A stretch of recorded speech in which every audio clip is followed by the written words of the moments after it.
चांदनी रात थी। काले बादलों के बीच से झांकता चांद एक मृत सिपाही की तरह ठंडा और निस्पंद प्रतीत हो रहा था। सम्राट शेन लुओ के साम्राज्य की सीमाओं पर सन्नाटा पसरा था, पर राजधानी लुओयान के महल के भीतर एक साजिश की आंच उठ रही थी। महल की एक गुप्त सुरंग में, जहां सड़े हुए खंभे और दीमकों से जर्जर दीवारें किसी भयानक रहस्य को छुपाए हुए थीं, एक लंबा आदमी धीरे धीरे चलता हुआ एक कक्ष में प्रवेश करता है। उसके पीछे लाल कंबल ओढ़े हुए दो व्यक्ति आते हैं। उनमें से एक महिला थी, रानी लियू, जिसकी आंखों में वर्षों की घृणा और सत्ता की भूख चमक रही थी। दूसरे थे प्रधानमंत्री वांग यू, जिनका चेहरा भावहीन लेकिन चालाकी से भरा हुआ था। सम्राट अब बस एक कठपुतली है, रानी लियू फुसफुसाई, और उसकी मर्जी हमारी उंगलियों पर नाच रही है। वांग यू धीमे स्वर में बोला, पर रुकावट सिर्फ एक है, राजकुमारी यू जियान। वह न तो लालच में आएगी, न ही डर से झुकेगी। रानी लियू की आंखें सख्त हो गई। फिर उसे मिटाना होगा, चुपचाप, जैसे 8 साल पहले उसकी मां को हटाया था। उसी रात महल से दूर पहाड़ियों में बसे एक गांव जिनलू में एक युवक बांस की तलवार से अभ्यास कर रहा था। उसका नाम था लियांग शेंग। चेहरा तेज, आंखों में दर्द और बदला लिए प्यास। 8 वर्ष पूर्व उसकी मां महल की राजनर्तकी और सम्राट की प्रिय एक आगजनी में मारी गई थी। पर उस दिन जो कुछ हुआ था वो लियांग को अब तक सोने नहीं देता। उसे याद था जब उसने छुपकर देखा था कि रानी लियू और प्रधानमंत्री वांग यू उसकी मां को घसीटते हुए ले गए थे, और कुछ ही पलों में आग की लपटें उठी। वह अकेला रह गया था, बदले की आग में जलता हुआ। राजमहल के पुस्तकालय में राजकुमार एक पुरानी पोथी पढ़ रही थी। वह तेज बुद्धि की और साहसी युवती थी। उसे संदेह था कि उसके पिता सम्राट शेनलू की तबीयत खराब नहीं, बल्कि किसी धीमे जहर का असर था। हर दिन कमजोर हो रहे थे, पर वैसे भी चुप थे, जैसे उन्हें कोई डराता हो। उसकी दाई माँ सुई माँ ने चुप उसे फुसफुसाकर कहा, राजकुमारी, आपकी माँ की मौत एक दुर्घटना नहीं थी। उस रात आपके पिता महल में नहीं थे और आग लगाने वालों ने विशेष सुरंग से भाग लिया था। यूजियान का चेहरा सफेद पड़ गया। यह सब उसका मन पहले से जानता था, पर अब उसके पास प्रमाण था। 3 दिन बाद लियांग शेंग लुओयान पहुंचा। उसका चेहरा पहचाना नहीं गया, क्योंकि अब वह सामान्य सैनिक की वर्दी में था। वह छुपकर महल की खिड़कियों से देखता, रणनीति बनाता और सही समय की प्रतीक्षा करता। राजकुमारी यू जियान ने भी अपने भरोसेमंद सेवक चांग वेई को भेजकर एक गुप्त संदेश भिजवाया।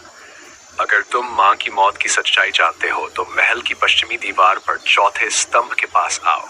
लियांग शेंग वहां पहुंचा। राजकुमारी पहले से उसका इंतजार कर रही थी। तुम कौन हो? उसने पूछा। वह जिसकी मां को इस महल ने जला दिया, लियांग ने आंखों में जलते हुए कहा। यूजियान की सांसें थम गईं। क्यों आए हो? इंसाफ के लिए।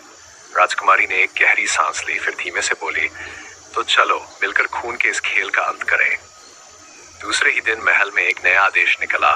सम्राट गंभीर रूप से बीमार है और रानी लियू अब शासन की देखरेख करेंगी। पूरे साम्राज्य में यह खबर बिजली की तरह फैली, पर भीतर ही भीतर एक विद्रोह जन्म ले रहा था।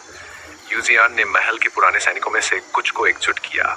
ये वे सैनिक थे जो सम्राट के प्रति सच्चे थे, पर अब हाशिए पर थे।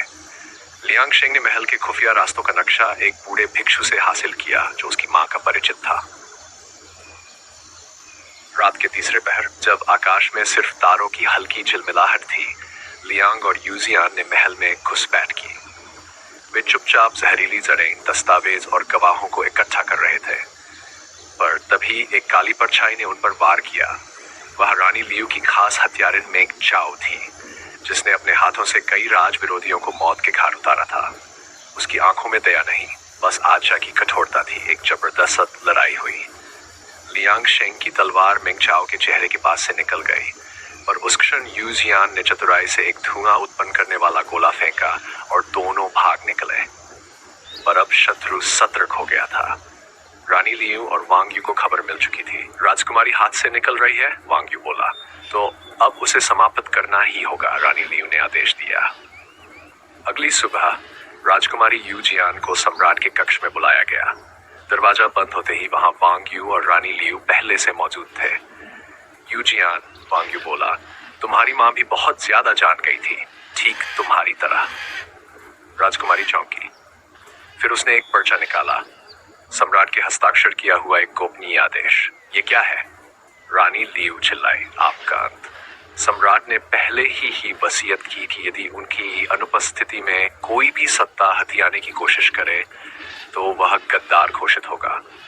वांग यू की आंखें लाल हो गई, लेकिन तभी कई सैनिकों ने दरवाजा तोड़ा। लियांग शेंग के नेतृत्व में तलवारें उठी, रक्त बहा, चीखें गूंजी और उस रात महल की छतों पर पहली बार किसी ने न्याय के लिए तलवार चलाई।